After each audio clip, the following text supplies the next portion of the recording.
What is up guys, and welcome to my latest video. In today's video I wanted to do something a bit different. I'm in a slightly different setting. I'm down in my living room and I wanted to talk about a few things that have got me back into beat making and have kind of made me realise and remember my love for making beats in a way. So a few things have happened in a very close period of time, some of them which I've done, some of them which have just coincidentally happened, and I think all of them have really helped me to rediscover my love for making beats. If you're struggling to find a love for beat making at the moment, I definitely think this is of benefit to listen to. If you're doing okay at the moment, then maybe this is something you can bookmark and come back to later. Now, just before I start guys, don't forget to check out all the ways you can support me. There's loads of links in the description, the main one being spvids.com. I've got drum packs and merch on there. All the sales in the shop help me to keep making videos and stay active on YouTube. So if you could check those out, I'd really appreciate it. But without further ado, let's get into this video. Okay, so the first thing that happened was that I had quite a substantial break from making beats, and to be honest, all things related to beat making as well. And that's because I took on a big chunk of work. Some of you may have seen my last video explaining exactly why I've been away for a few weeks. So when that was happening, that work, I literally switched off everything to do with beat making. I hardly picked up any devices. My only free time was just chilling, watching the TV or going running when I wasn't working. So I really didn't have any time for beat making for say 3 to 4 weeks, which I'd say is a fairly substantial break to have away from anything that you've loved in the past or currently love. So yeah, it was really crazy to have that level of a break, but I do think it's been a massive help to me because once that project was finished, which it was a couple of weeks ago, I was able to just rediscover the spare time that I had and be able to put some energy back into making beats. And I felt ready to do that again because of the break which I'd had. So I think what I'm trying to share with you guys here is that if you are finding beat making or anything else creative frustrating, or you're not really getting along with it too well, then having a break can really be quite revolutionary. So take some time away from it, maybe pursue other hobbies, maybe just forget about it completely. Allow your mind to reset and remember the things that you love about that particular thing that you do, in this case beat making, and I'm sure it will help you in some way, shape or form. It really helped me. I felt so eager to get back into the beats, so yeah, it's done me wonders. Okay, the second thing, and this kind of came at the same time as coming back to beat making again, is that my SP404 Mark II, now obviously this is device specific, but this is going to be the case on most other devices as well, I think, like MPCs, things like that. I've never actually cleared this out since owning it, so you can imagine when the SP404 came out, that's when Roland sent this over to me, which I'm very thankful for. Since then, it's just been piling up with half-baked ideas, little ideas here and there, some beats which are close to finish but never got around to it. And I think coming to an environment like that all the time to make beats is not really that good, especially for me. It just felt kind of messy. Every time I was coming to the box, I was trying to find an empty project. Because I'd had that break, I thought, do you know what, this feels like a bit of a fresh start. So what I'm going to do is I'm going to back up all my projects, clear off my SP and just completely start again from scratch. And I am so glad that I did this. I really wish I would have done it a lot earlier. And I highly recommend this if you're in a similar situation to what I'm describing, where I'm kind of losing the love for beat making and trying to rediscover it. It just gave me a completely fresh plate to start all over again. It just felt like a really big cleanse. It felt so good to have the whole box, every single project free. I just felt like I could realign my brain completely and just think, right, this is a great opportunity here.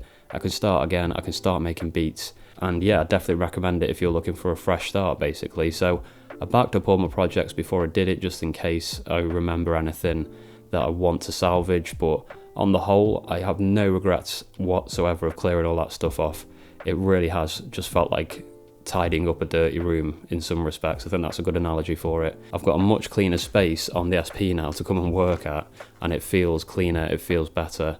I feel like because of that, my brain is just working better when I'm on that machine. So yeah, highly recommend that one. I think that's been game changing for me, and I'm going to make sure I do that a lot more regularly moving forward.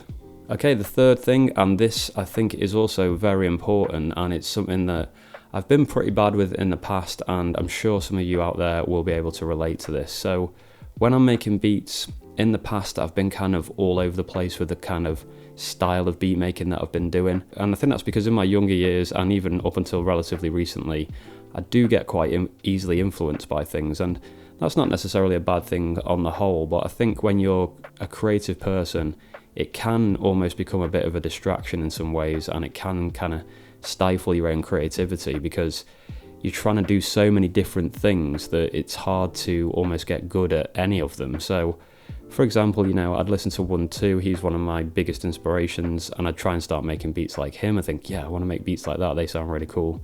But then I might put on something like Sam I Am, who's another huge influence of mine, and his style of beat making is completely different to 1-2's. They're different samples, the way they feel, the way they're structured, it's all very, very different. So me trying to pursue all these different types of beat making, I don't think it's been that beneficial on the whole. It's been good now and again to experiment with different mixing techniques and different sounds, but on the whole, I think what I've done now is much better.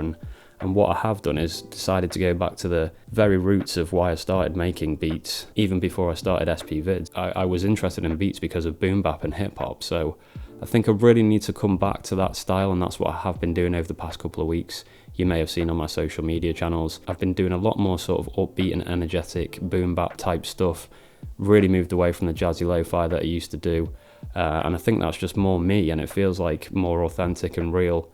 And I'm really glad that I've kind of found this direction. And the other thing that it helps with is kind of just the whole beat making experience is a lot more streamlined, because I know the kind of drum hits I'm looking for, and to be honest, a lot of them in my lo-fi drum packs work really well because I've designed them that way to work for the type of beats which I like to make, so that's a real positive. And then secondly, I've been able to just really dig into just looking for soul kind of bass samples, and having that direction I think has made the beat making process a lot easier, because I'm not asking myself any questions during that process. So during that process of looking for samples, I'm not thinking, what kind of genre should I look at right now? Immediately it's setting up a bit of a hurdle. So yeah, I realise it's quite specific what I'm doing here, and I'm being quite strict with myself, but for me personally, that's been working really well to have that direction.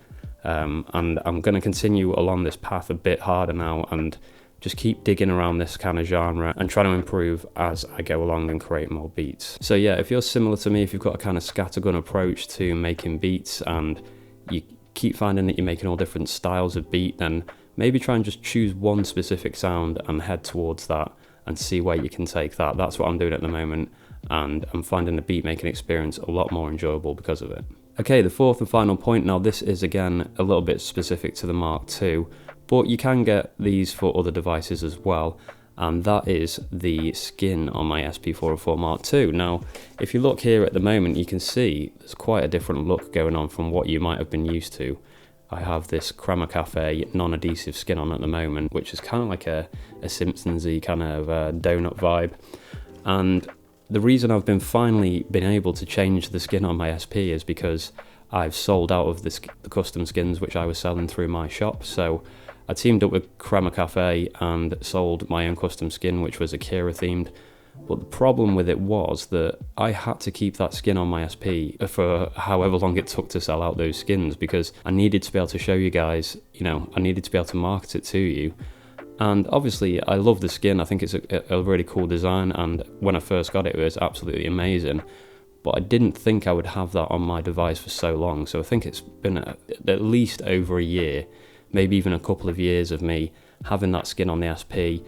Every time I come to the SP, it just looks exactly the same. So selling out those skins, which I'm very thankful to you all for buying them, I think it's been a really good time for that to happen for me as well, because I needed this fresh start. And I've been able to have a different look to my SP, which is great news.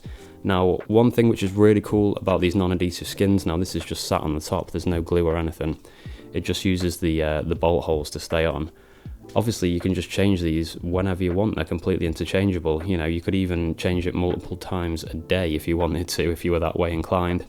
And that's great news for me, because I think I'm someone that's always looking for different ways to be motivated, and now being able to change the skin or just completely remove the skin and go back to bare bones is huge for me. And yeah, I think whenever I just feel a bit bored of making beats on the SP, I think I'm just going to take this off, put something else on, and hope that gives me a new inspiration, a new motivation to make beats again. So yeah, this is quite specific to the SP because it's kind of a big scene for the skins on the SP, but Other devices they are available for as well, like the MPCs and the Sonicware Lo-Fi 12XT. Have a look around for your device and see if you can get a skin for it, because it can make a big difference to your motivation, and it can help you to refine that love for beat making again. It certainly has with me. I've found all these 4 things happening at the same time have given me a completely fresh perspective on making beats, a new energy, and yeah, I'm just really stoked for that at the moment, because I definitely needed it. So thank you very much if you watched this video this far. I hope those tips helped.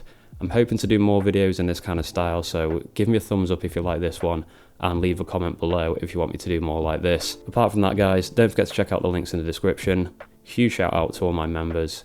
Keep making beats, and I'll be back with another video very, very soon.